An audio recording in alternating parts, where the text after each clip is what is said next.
Greetings to the viewers of Duration Kendra Kohima. From his home in Kohima, we bring to you a special conversation with a respected senior statesman who has played a significant role in shaping Nagaland's music scene. Join us as we gain insights from Mr. Gukhato Chishi or Gugs Chishi, as he is fondly known for, the former project director of Music Task Force or MTF, under whose leadership the renowned Hornbill National and International Road Contest was established as a cornerstone for the state's music calendar.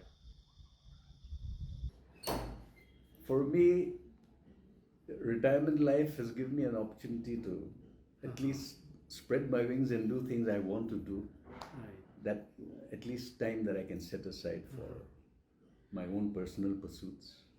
The journey of the pioneering music task force (MTF) and the unique trajectory it carved under Gugs Chishi's early guidance.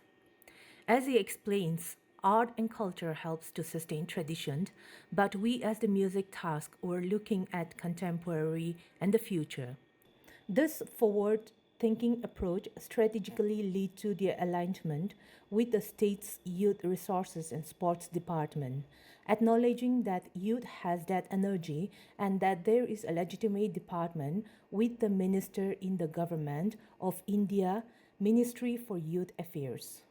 A recipient of the Governor's Award, Chishi served as the former project director of the MTF and was instrumental in establishing the foundational framework for professional musicians in Nagaland. Mr. Gugs Chishi, could you share us a bit about your background and what initially sparked your interest or involvement in the music industry here in Nagaland? Well, music has always been a personal hobby of mine, and my music journey began right from the school days. Then I went into college. I represented my college at all the festivals, and it continued despite finding a profession that got me into service in those days. I was with the State Marketing Federation, but music was always my hobby. And I did compose my own songs and play them. So in the year 2003, the governor instituted the awards for distinction in art, literature, and music. It was in that year that, 2003, that Methanile and myself, we were awarded for music. And 2004 then became another pivotal area where the state government announced the years of youth empowerment. This was during Sir Rio's time. And 2004 was the year the music task force was set up, and I was put onto as a member of the music task force then. At that time, they used to call it the Special Task Force for Music. It was not a government body, it was just a sort of a group of people who could examine the concept of how to promote music. Now, the aspect of looking at the opportunity for music to set roots in Nagaland, we were very blessed because Nagaland music is part of our culture, and every Naga sort of can hold a tune. It's a natural thing that comes naturally to almost any Naga. And again, the grooming also helps to a great extent now that we are a 98% Christian state. Children grow up going to Sunday schools and learning all their basic, and singing in harmony, keeping the beat, maintaining the rhythm. These are all things which are, inherent in music. It's the basis for music. So now we have a huge talent pool, but this talent pool also was not being sort of guided in a manner where it could bloom to, that levels of professionalism that you see elsewhere, anywhere in the world. So we were people who were extremely talented and could be groomed for better results. And with that raw material available, it became a perfect opportunity for the state government to tap this resource. And why we say tap this resource is basically because now when you looked at every other aspect of youth, the youth had an opportunity, at least they had institutions like educational institutions, colleges, where you had at least you were academically, you're reasonably secure. Then you had the youth resources and sports department who were handling again sports related activities. But there was no platform for musicians. So musicians we had outstanding musicians, even my elders, a lot of elders, right up to, if I remember, anybody who's got that distinction also, Sir Kriliakevichusa. People like him, they were outstanding musicians in their own right. And yet they were professionals, so it became just a hobby. But this was an opportunity now to take them to the next level. People like them who had the gift but didn't have the opportunity, take them to help them polish their own qualities and then come out as professionals. And I think today, as we look back on that calendar and where we've reached now, the music of Nagaland, I take, it fills my heart to say that Nagaland has also produced people like Alabo Naga and a lot of this generation now who are doing well professionally and standing out as equals with the best, in the world. They've done their best and they're still growing. And this was the window that was opened up for the musicians through the Music Task Force, which was then formed because the Special Task Force for Music took on this role of looking for opportunities. And to crystallize this concept, we gave our opinions and suggestions to the government, who then said, then we need an opportunity, we'll create an institutional base which can support our musicians. But how do we go about this particular approach? Now, it has never been done anywhere in the country, and Nagaland is the only one that has, helped crystallize, at least clarify some of the aspects of how we can allow this industry to grow. And the key word here is the music industry. An industry is self-sustaining. And if it remains a hobby, it moves out from the opportunity of, being a sustaining profession. So now if you take it as a full profession, you have to have an interactive environment where you have to allow the musicians to interact and learn from each other and grow together. So music, then we got the focus towards making or encouraging music as an industry which is adopted as a policy of the state. And that's how the Music Task Force was born in 2016. And because I was part of the Special Task Force for Music, I was asked to take on the role of the project director, which I did till I retired in 2018. And like I said, we are the only state in the entire country that has such an institution called the Music Task Force. It began as the Music Task Force. And following my retirement in 2018, I was again asked by Honorable Sir Rio again, because he had come back to power. And he said, we need you at least to continue sharing your thoughts with the team that will take over this task. And we looked at the opportunity where music was a creative art, not was, is a creative art. And in the course of working with the musicians, we had a lot of people who were coming, who were very creative in their own fields, in the creative arts, that pure art, photography, sculpture, even in things like drama. So you have the works. Now, these people we had to ignore. Basically, our focus was music. So, with this, that was the seeding point where then the concept of clubbing even the arts with the music task force, and that's how it got its expanded role with a bigger charter to allow the music task force then to be sort of expanded to the terminology of TAPMA, Task Force for Music and Arts, where even people now, the creative people in all the other fields in arts, could be accommodated under that the shadow of that umbrella, where they can be also assisted in growing uh, to their needs and then branching out so that they can be an inspiration to people who are inclined towards creative arts. So TAFMA's role is now bigger than what the music task force used to be able to do.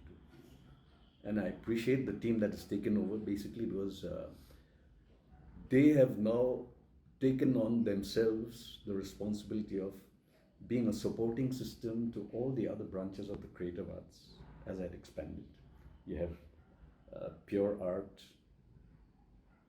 that is in drawing and painting, sculpture. Then you have photographers who are also very creative in their own way. What you see as a normal picture, they will also give you a lot more insights into what you can look into the eyes of the photographer and give you that creative value of how even a simple thing can look beautiful.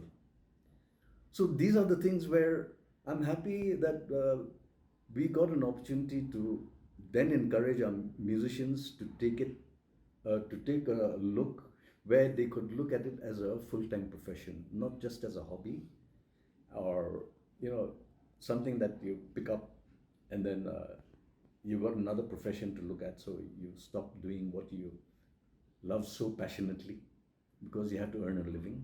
Now this can be the that opportunity where then you can flower out, blossom and bloom and be the best that you can be because you're using the talent that that was given to you by God, and you are using it creatively to reach out to people who enjoy that that music as a recreation and then music as a passion.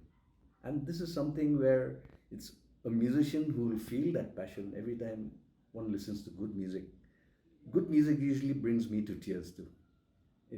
Because it is an expression which touches your senses in so many ways that you can sing songs which are very sad and you can sing songs of jubilation. And yet the music will accommodate all that to be expressed in such a beautiful way. It touches the hearts and the minds, and that's why the most, a very touching expression is like when they say music is the eye of the ear, because you hear it and it opens out the opportunities through what you hear that touches your heart and it encourages you to find your determination to be a better person and get the joy out of good music, or even make you think seriously about this is something that really touched my heart. Maybe a story, a very sad story, but then because it's such a universal language, it can set the roots for thinking about something you never even thought about in the first place. So for us Nagas, we have music sung by people. I mean, like songs sung by people about traditionally also you're sort of celebrating your warriors and the adventures of all the warriors of your village, patriotism, and then celebrating just like we celebrated Mother's Day. These are little things that touch you very personally in your heart, because in the experience every person will celebrate. But it brings out a small spark that you can, sort of expand on, so that it may encourage you towards something that you never even thought you had the capacity for, but because of the drive it generates, you can become an extremely powerful professional in whatever field you choose. And music has been that sort of, that sort of a vehicle that has helped mobilize uh, the passion of people who are now making it big. Even people like Michael Jackson and the Beatles, they they are celebrated because they were able to connect with the passions that each individual shares and connect with your personal feelings. So it's about love, it's about thrills, it's about interactions, again, breakups. But all these things are stories that come within that, when you mold it with the body of music as part of that story, which you can tell in your melodies. So this is how my passion for music encouraged me to maybe encourage, because then once I took on the role as the project director of Music Task Force in 2006 onwards, it encouraged me to then listen to the experiences of people and to encourage them to take it up a notch. Now, some people have gone up more than 10 notches. Some are still on that first notch and still sort of hibernating in those areas. But it allowed us to look at, as with the Music Task Force, it allowed us to look at the opportunities that we can encourage. One is to become a better human being, and a better professional with your talent, which means you polish up what you know and make it better than what you began with. The inherent talent is there, but it's like you need voice training, you need to learn your guitar chords, or you need to learn to play the keyboards and maintain a rhythm. Then combine all that together and work with everybody else in harmony. And when that happens, you see people slowly getting out from the happy spaces or the relaxing spaces to something with a little more drive. I can do better in this. And when you take that as an opportunity, then you create your own boundaries, because nobody can guide you into saying, maybe this or maybe that. Those are the questions you ask yourself, and you find your own answers in the process. So initially, because it was a program that began where we were encouraging people to get out from their comfort zones to take it a notch higher. So a lot of hand holding was done. We encouraged people to go for, say, music training. A lot of them did. And to do that, there were a few questions asked.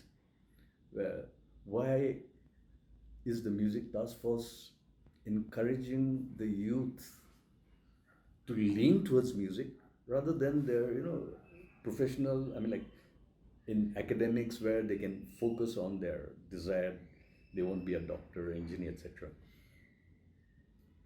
But again, music is one area where there's a lot of discipline involved. You can't just keep on changing your melody in the middle of a composition. You stay within the happy, the spaces which is allowed within your 4 beats or 6 beats, whichever tempo you wish to choose.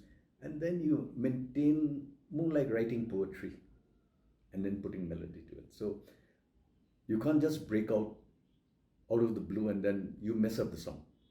So with our youth also, we had to encourage them to now find their own bearings, get the best out of what they already knew, and then polish up what they already had and take it up a notch. So we encouraged them to go for training. For those people who needed equipment, the government had the opportunity to encourage and sort of sponsor their music equipment. And I always recollect a very happy episode when we had in 2008 we had the music safari, which hit all the 11 districts at that time. And this was in Mon, where we had the competition for solo artists and for the bands. So the band that won the competition in Mon, the idea was after they win the district level, they would come to the state level, and the winners of the state level would represent Nagaland in the Hornbill Music Festival. So this band, there were around 5 or 6 bands that performed there, and this band came out winners. Then the next phase was to prepare themselves for the oncoming that state level competition. So they came back to the music task force and said, "Sir, we've won the competition now. We need to practice. We don't have our own equipment. We borrowed our friends' equipment to be part of the competition, and we won the competition, but now we can't practice because they're also practicing. So can you help us?" So at that time, I was very fortunate. I had Dr. Nikki as my advisor. So straight away, this with open arms, Dr. Nikki, on hearing the story, said, "Let's support them." So we equipped the band with a full, the equipment that is the band required. So the bass guitar, rhythm guitar, lead guitar, drum kit, everything. That was provided to them, and they did very well at the end of the 2008 with the Music Safari. They stood out. Of course, they didn't get to win the competition after all. This was at that first stage. But these were the little areas of intervention that the Music Task Force provided. Now, these are all unconventional. Normally, when you look at government and the opportunities for, say, supply orders and stuff like that, people, say, like in the education department, they give you raincoats or they give you shoes. At those times, they used to provide. Some of the shoes, they'd be oversized. The children don't fit in the shoes. And you can't help it. That's what's being distributed. So you collect that. So you don't wear it, but somebody else who fits in will wear it. They may not be distributed. So things like that. So we looked at the opportunity of saying, helping them where they need it most. So let them choose what they want. We just provide a lump sum sanction with which they will purchase the equipment that they feel is necessary for them. So if it was a band, they'd go for the natural equipment. If it was a musician who preferred singing, a vocalist, then he'd go saying, "I'd rather get training in vocals." So he'd need to go to an institute to get himself trained. So then in the course of that training, he'd be requiring some equipment, say like keyboards or guitars, to help him, grow with his talent. So these would supplement through a scholarship. So people like them were given scholarships, musicians were given equipment. Then we had a lot of these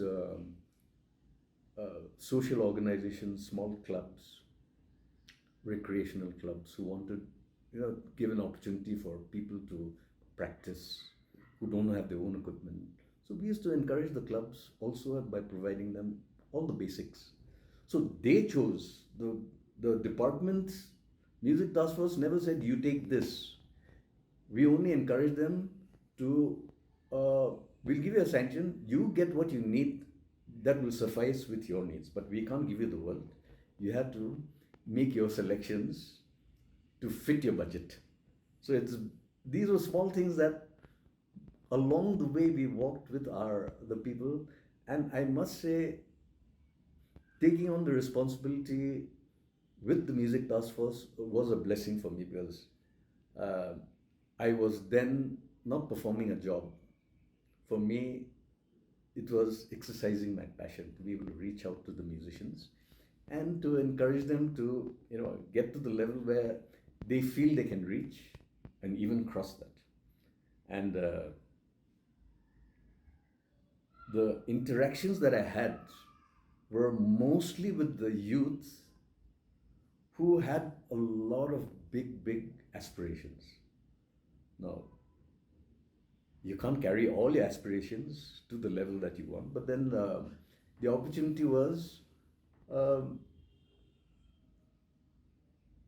grow with that idea and then maybe give a little helping hand along the way by exposing them to areas where other people are doing it in a more professional manner and they're getting better results. And through those interactions, when musicians start interacting with musicians, they learn from each other. It's a learning process. So when this issue comes up, then we say then the opportunity for our musicians to rub shoulders with the best in the country was to have the Hornbill Music Festival, which had the rock contest in the initial years. How did the idea for the Hornbill Rock Contest come about? Well, see, the Hornbill Festival actually really got a big impetus in 2000 when it began. So at that time, we used to be performing because at that time the music task force wasn't there. And then any festival, when you're celebrating a festival, you need music as a backup because it's incomplete. You can have all your cultural activities and things, but then when it comes to then capping the entire events, you need music or any form of music that would allow you all to enjoy and celebrate that, the festival. So the initial years, because of as a hobby musicians, along with a lot of friends, we used to be performing at all the state functions that were organized. And then once the music task force came up, we were the ones helping curate the festivals. So the idea of a rock contest came in because we had a lot of musicians who were doing very well, but they needed that exposure to be able to rub shoulders with the best in the country. So we said, let's have a national rock festival. Anybody from India can come and participate. And then from Nagaland also we have our own. So we started off the initial phases in 2003-04,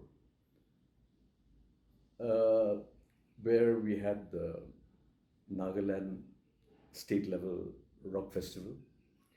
And then by 2006 we were already going national.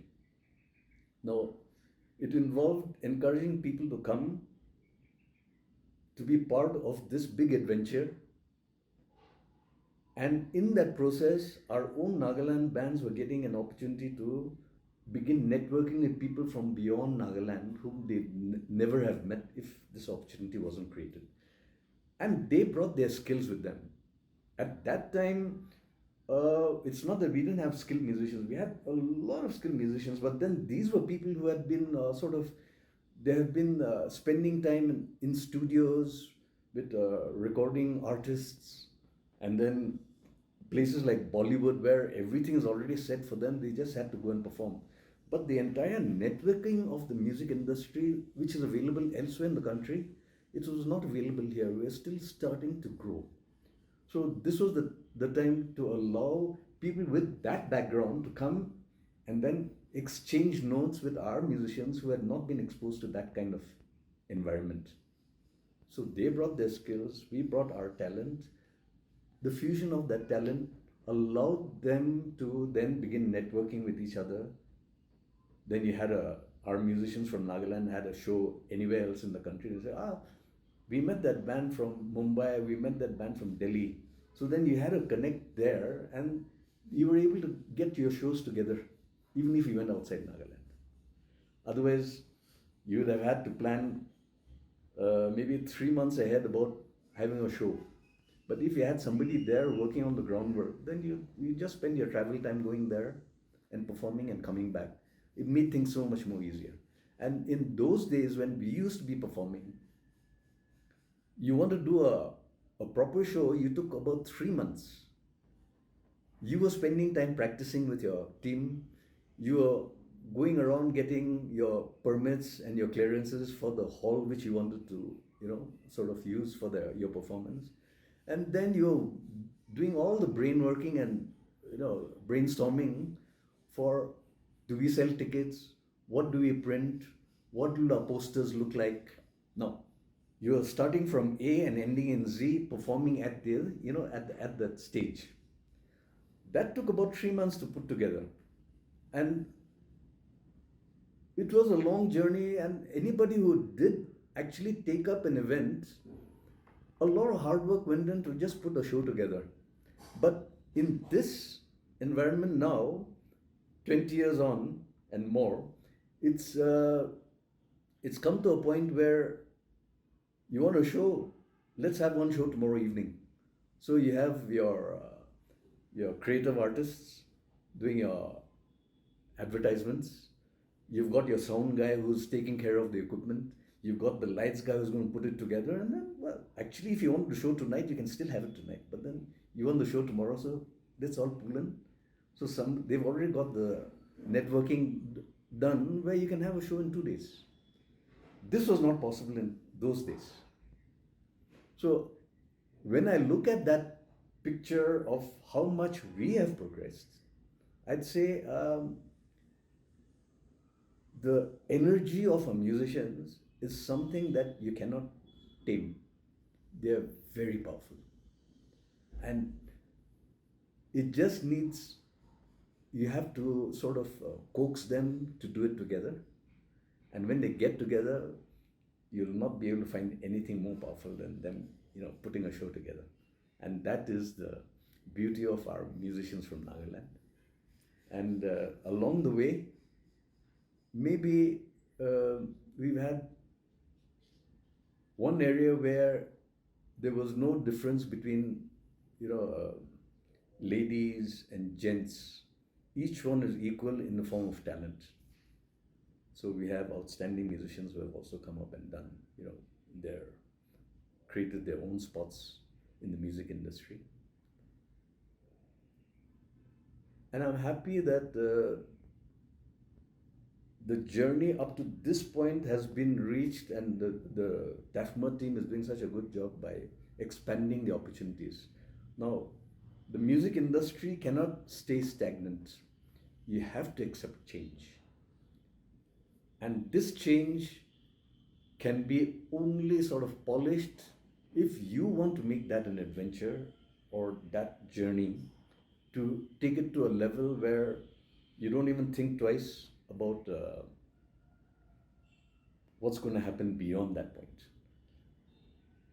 Because even Michael Jackson, although he grew in that thing, he had everything set in place for him. He bloomed.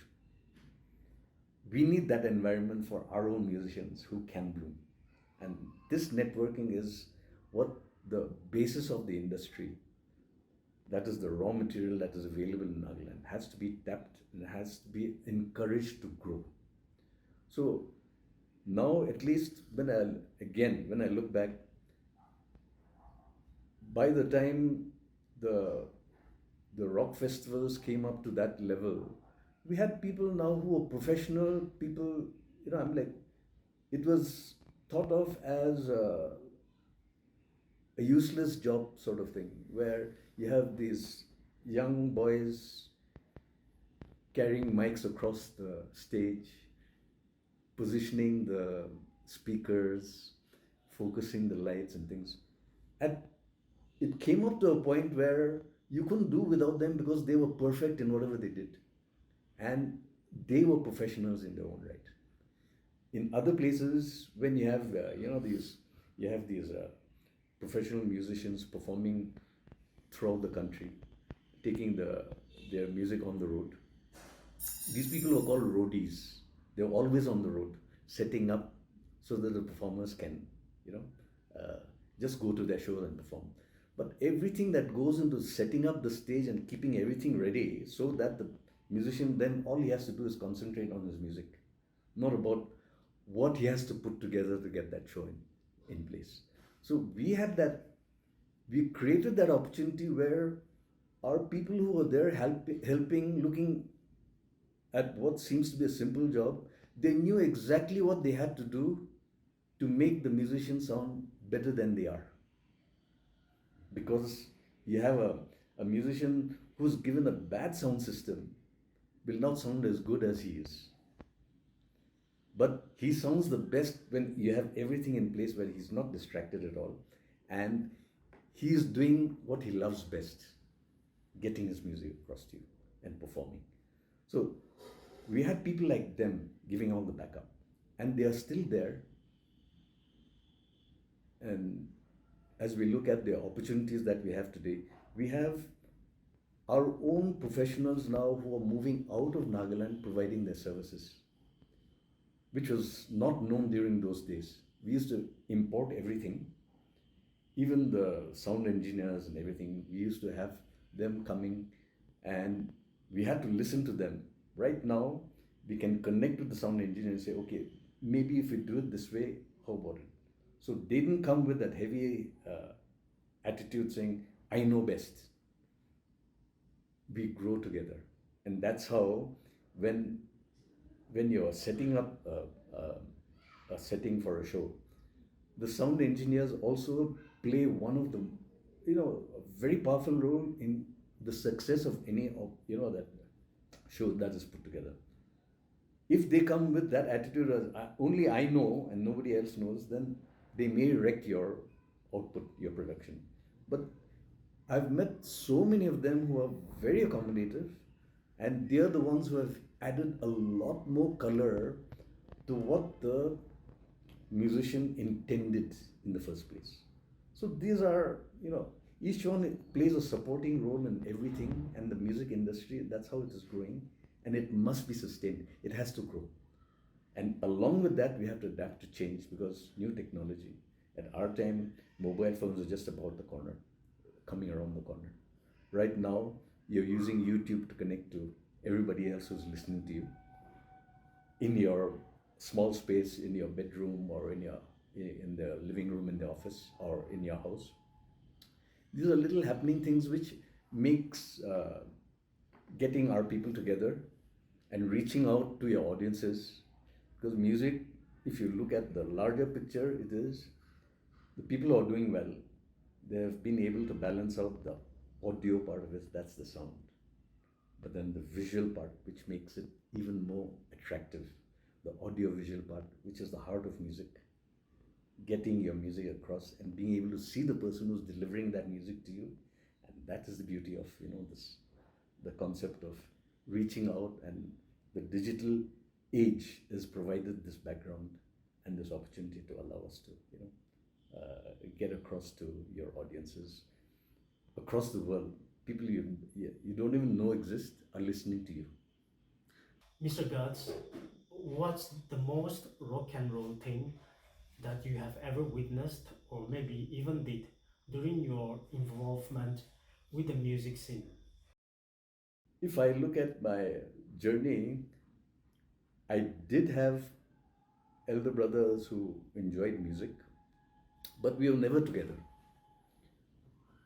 And then I lived in the hostel all my educational years.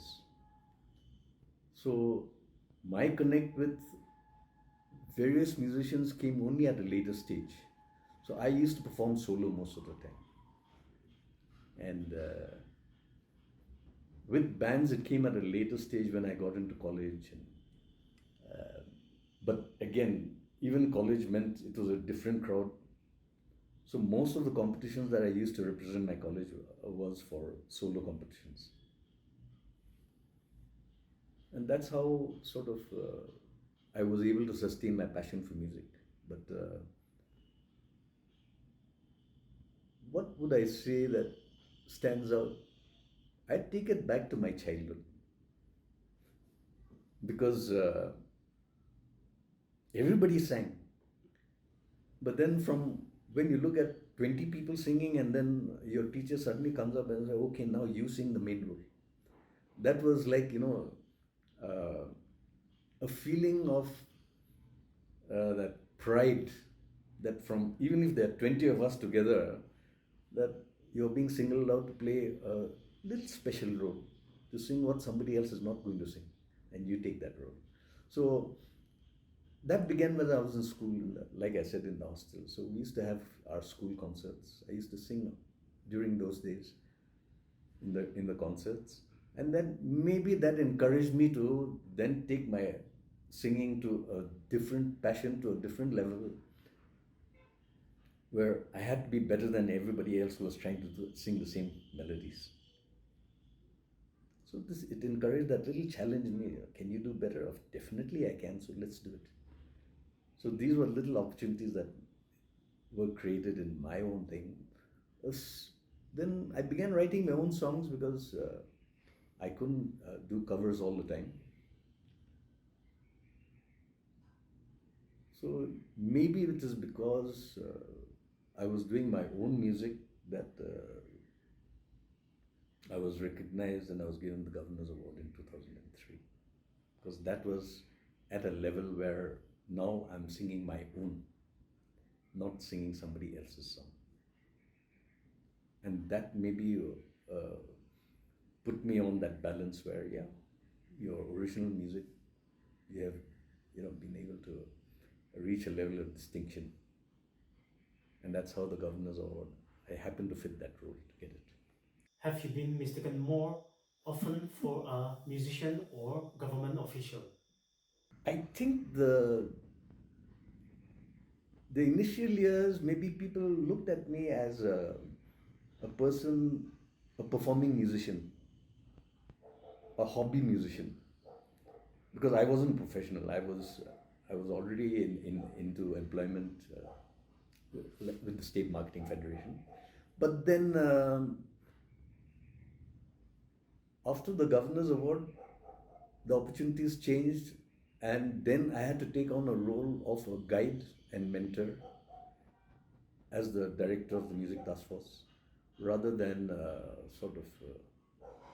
continue with my passions as a performing musician or a hobby musician. So then it allowed me then to appreciate the difficulties faced by musicians who wanted to get ahead, were not getting an opportunity. There's no government backup. So I suppose that in my later years, when I sort of grew on as the face of the Music Task Force at that time, people looked to me more as a government servant, I think. But I was able to connect with anybody who had a passion for music. I was able to connect with, and I'd say, in fact, without any hesitation, it was a learning experience for me, and I learned a lot more from the people I interacted with, my musicians from Nagaland.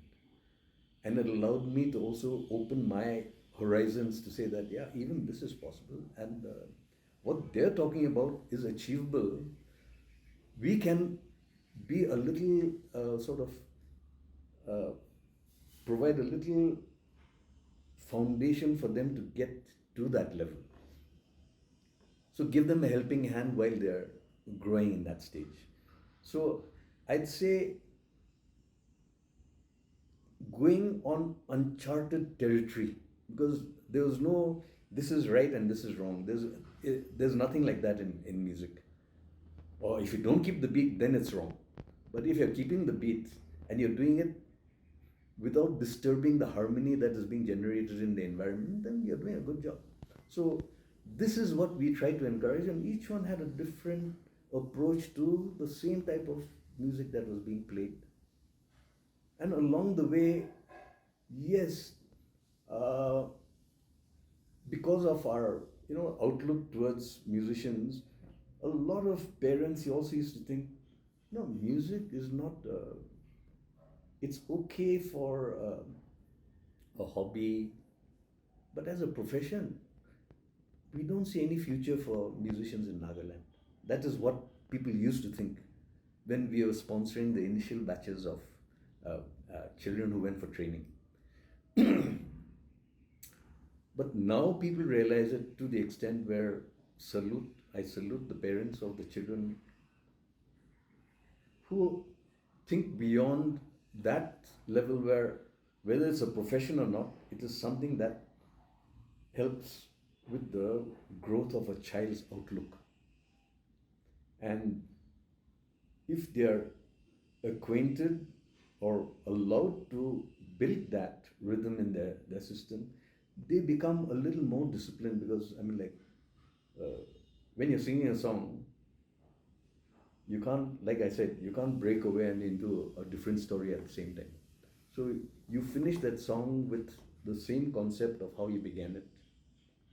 Then when you grow to a certain stage where now our professional musicians at a certain level, they like to look at focusing on, say jazz. Jazz is a brand of music which is, for people who are new to music, they'll say it doesn't make sense. But then here is a brand of music where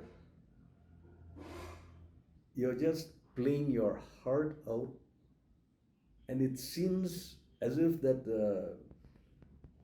the melody is going nowhere, and then suddenly you have so much more different energetic vibrations that are coming in that for a casual onlooker say, oh, that sounded okay, but for a person who's passionate about music, they'll be able to get into the heart of the musician who's conveying that music and building that rhythm for them, and then reaching out and feeling, the passion of the musician who's playing or conveying that music. So I suppose that's a level of music where not everybody gets to, but just like Indian classical music, people are Indian classical musicians also, they've taken us up to the pinnacles of what can be achieved through their art. And that is something our own young musicians can aspire to, get to be able to express without any hesitation that this is the body of music I would like to get conveyed and to reach out to my audiences. And that way, I salute again our Nagaland, the church communities who have allowed this concept of at least letting the music be part of that grounding. So you have little children who don't even know who their grandfather or grandmother is, or beyond the village, but they're singing songs with children of their age whom they've never met. They get an opportunity to get together in Sunday school and they're happily singing their hearts out. But while they're doing that, they're also keeping the beat and singing in harmony. And this is something teamwork allows, so that at the end we have 30 children singing together, and that is beautiful. That's a wonderful experience, and the church has provided that space to allow the children to grow up in that environment. And these are the ones who have taken it to that level where our youth ministries are doing very well. And that vibrancy and the energy that we get and we see and get to feel, it is very motivational. And that motivation encourages them to do better. So I'd say our Nagaland churches also have done a really great foundational work for our kids to grow in and then to bloom. And I'd say yes. I thank the churches of Nagaland. Although we did have our little issues at one stage in time. This was a time where the Hornbill Music Festival was growing, and because it was called rock music. Rock is an umbrella for almost anything that rocks you, that moves you. So it came to a point where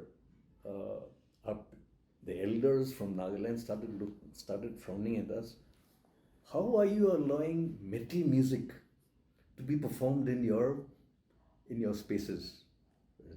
Music is a creative platform where anybody who wants to express how he feels about life and he feels about how he'd like to get his message across.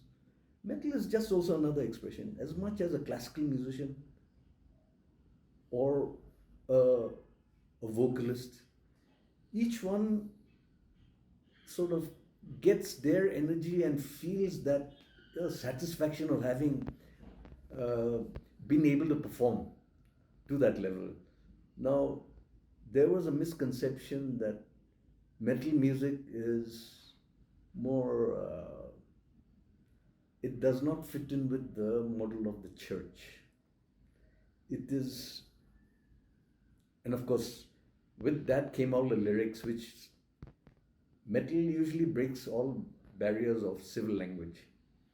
You sometimes, when people want to go overboard, they use language which is not commonly used when you sit with a friend for casual conversation. But when people started expressing their language along the music part of it was okay, but then the language that accompanied it became questionable at one point.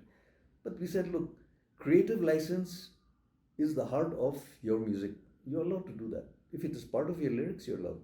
But there's so much beautiful words and vocabulary in the English language or in any traditional language.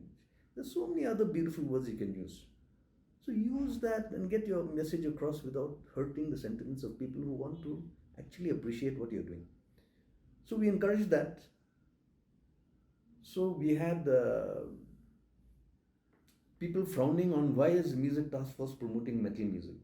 That was the time when everybody was looking for that happy rocking and wanting to stamp their feet and raise their fists in the air and enjoy the music. So this was the time when a little query came up. I think Music Task Force shouldn't encourage this band. So we said, look, we are not doing anything wrong. We are allowing them to express themselves. So as long as they don't break the boundaries, I think their music is theirs and it's their original music. So we can't again bulldoze into their creative license. They should be allowed to say what they want to say. But our request, personal request to the musicians is temper your language to the extent that you don't hurt the sentiments of, you have a huge range from the oldest to the youngest. Let's not rub on their sentiments to hurt them while they're listening to you. So they towed the line, and the good thing about this particular issue that was raised was that the following year after this issue came to a head, it didn't come out in, say, as if like a fire broke out or anything. It's just that the church began frowning on the outlook of the Music Task Force. So we are very fortunate. The year following that questioning look at the Music Task Force, we had an American band who were into Christian music and performing Christian music, but they were a metal band, and they visited Nagaland. No, I'd encourage them, the youth who were there, think back on that period and say that, well, then now if they can sing metal Christian music, then I think we're good. We are in a position where we shouldn't be frowning on the quality of music or the type of music that our children should be listening to.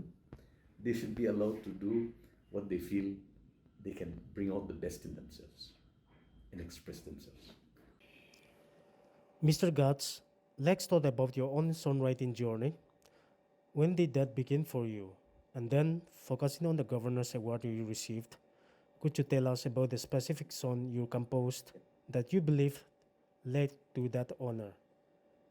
I've written quite a few. In fact, my music writing, my own music, I began writing when I was in school. We used to have an occasion in school while we were in our final years, my last 2-3 years in school. The school organized what they call the Creation Week. In fact, this is my school, St. Edmund's School, Shillong.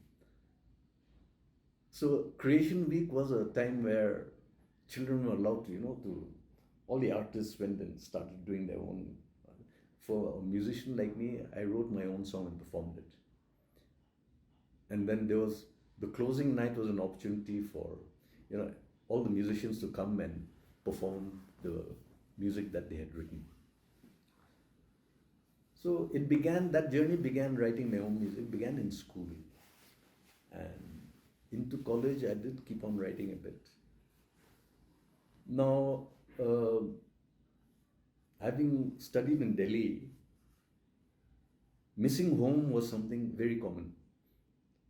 But not missing home as in, I'd like to be here, sort of, doing my studies here too. The Delhi environment was very open. It's a wonderful opportunity getting to meet like-minded, same-age children, like batchmates, with different aspirations, looking for the best in life and what they can be. But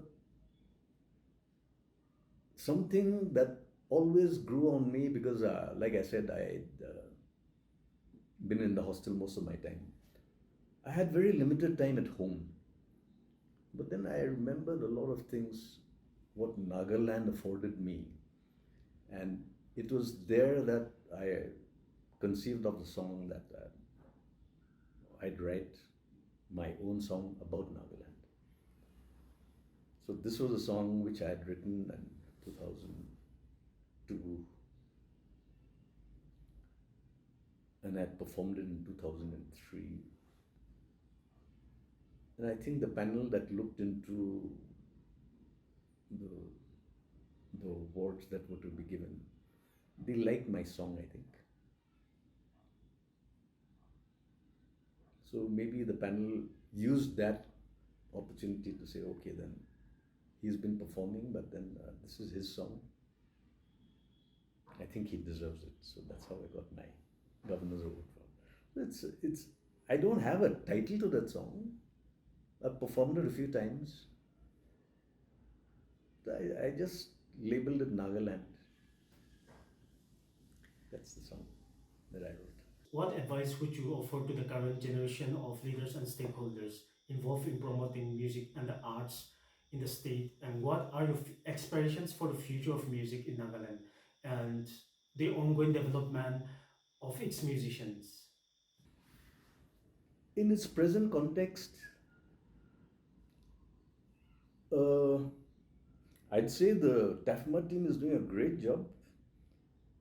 They've opened up now the boundaries at that level where you can become a true professional in music. And that you can only sort of begin to appreciate when you're working with the best in the industry. And A.R. Rahman, he started simple, but he's come up to a level of being able to polish up because he understands the heart of the music industry. He's been able to level up the level of professionalism required to be a sustainable musician. Now, a professional musician, he also has to create the opportunity. He may be a pure, pure musician in the classical sense where I will do it only for myself. I'm like, because I enjoy it this way. But then music is not something you keep locked up in a small space. You have to let it filter out. And when it filters out, then you'll be able to reach your, what you call your audience space, which can be in terms of millions. So he's been able to groom at his own academy the level of people who are, again, so focused that they bring you the best quality that can be provided.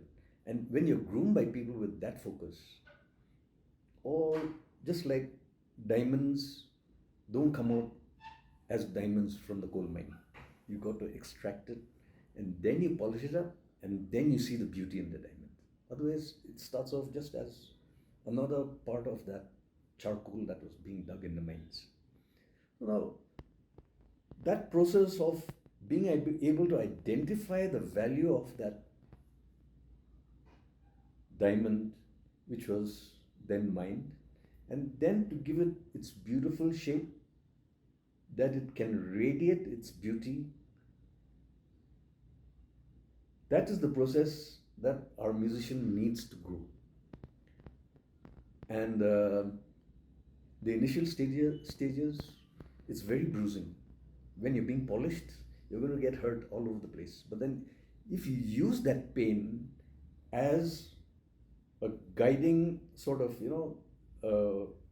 a tempering model, that you're being tempered so that your muscles get stronger, your outlook changes, you're not confined to that small space, but now you can think bigger. And uh, the real beauty of the talent that you have in you can shine only when you've gone through all those phases of facing the fire, being bruised, so that you polish some of the rough edges, so that it doesn't throw light in a different manner, but is able to guide the light into another angle which looks even more beautiful. So this is that phase where a musician, if you're really looking at it as a profession, we would encourage you, or I would like to encourage any musician, is your personal feeling about the way you feel about your music. If it's there as just a passing thing, which almost everybody has it. I enjoy music, but and that is that level it stops at. But there, the next level that you have to work on is, I have been able to reach here, but I have seen people who have done even more. Now I can reach that level too. And to be able to reach that level, a lot of hard work and discipline has to go in. And if you're not disciplined, you're going to go astray. And then, well, it's like climbing a cliff. You know that the cliff face can be quite difficult, but if others have managed to climb that cliff, you too can climb it. Which means you have to stay concentrate, focus, make the right moves so you don't slip and fall. But even if you fall, you can always get back up. If your focus is there and your determination is there, you can get there. So bring out that energy in you, the depth and that fire in you. That fire in you can be exposed only if you are determined. You have to be disciplined and you have to stay focused. You can't fall down and say enough. Get up again and take that continuing journey. You'll fall again. Any journey will have its own sort of distractions that come. This road looks even more smoother. Let me take this. But if your direction is there and the road is taking you there, then you stay focused. If you can do that, you're going to get there. And if you're focused on that, getting there will be much more charming and accomplishing at the end of the journey or along that journey. Because, like I said, there is no end to the music that you can generate. And the creativity that it allows you, this is one area where you can be your complete person by encouraging that energy to stay focused and reach your destination in the end. The end part of it will be how people remember you for your music, not what you were and how you went about it. Those will be the sort of like adventure stories for people who are listening to tales about great warriors and things like that. The musician's journey is almost the same. It's just that it's done in a more beautiful manner where along that road you don't have wars. And even if you have wars, you're saying it in a manner where other people who are listening to you can understand. And but if they don't like your music, they stop listening to you. But if you feel that your music is providing that kind of energy which has value to the person who's listening to it, continue with that journey. You'll make your mark at the end, even though people around you may not feel the same way in this generation. People who listen to you after you're well gone, they will say, yes, that was valuable. And that can be an inspiration for everybody else to go ahead. So I'd say our state government, we are the luckiest state in the entire country that we have an institution, a government institution that is, again, the focus is still being maintained by TAPMA, which is an arm of the government of Nagaland. to guide our musicians on that route and become, better than you are. And being the best is not absolutely necessary. It is being what you can be and pushing yourself that little bit further to say that it was worth it. So you have so many rock musicians, lead guitarists, bass guitarists, drummers. Each one sees somebody else performing and says, wow, that fellow is good. Then you hear another person, that guy on the guitar was a wizard. No, these are the ones those are the inspirations for the people who are, listening, to say that if he can do it, I can do it too. But if I want to do it, I have to do it better, and I can do it better. And if you push yourself, you can do it better. That's what I would like to encourage our musicians. Don't lose heart, because every journey, if you're going to walk it, you have to go on the highways, you have to go on the byways, and you have to climb rocks and hills and cliffs to get to your destination. But don't let that phase you.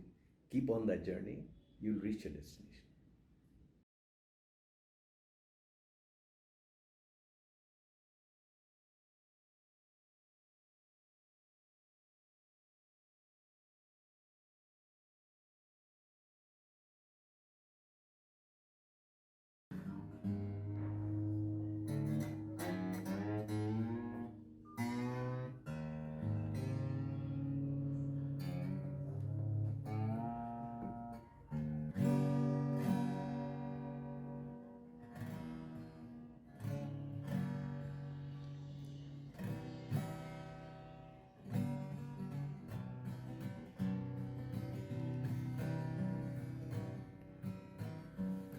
Glide eastwards on wings of the eyes of your mind,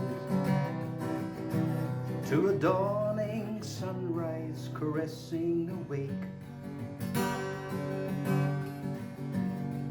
Emerald hills and dancing streams, lovingly crafted by nature's own hands.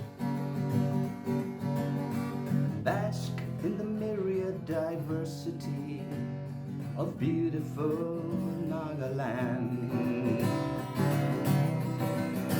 We're a land abounding in legends, an intriguing mosaic of people on a journey to peace with honor. We're both young and old together, share a vision for the future, to shape our own destiny. A better Nagaland.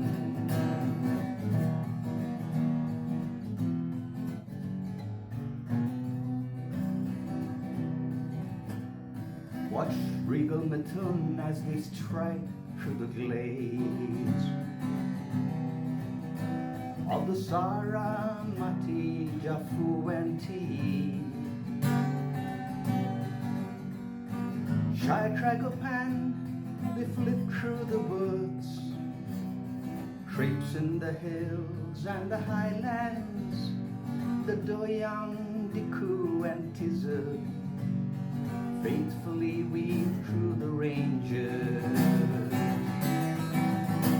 We're a land abounding in legends, an intriguing mosaic of people on a journey to peace with honor. We're both young and old together, share a vision for the future, to shape our own destiny. A better Nagaland.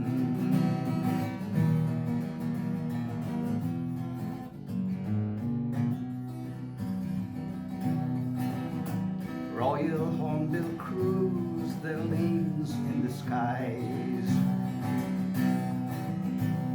Their feathers someday a warrior's prize. Unravel the mystic footprint in water, the shining, shimmering lake of Chiloy.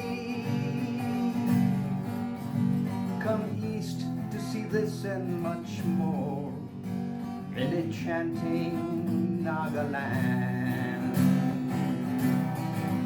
Yes, we're a land abounding in legends, an intriguing mosaic of people on a journey to peace with honor, where both young and old together share a vision for the future to shape our own destiny. A better Nagaland.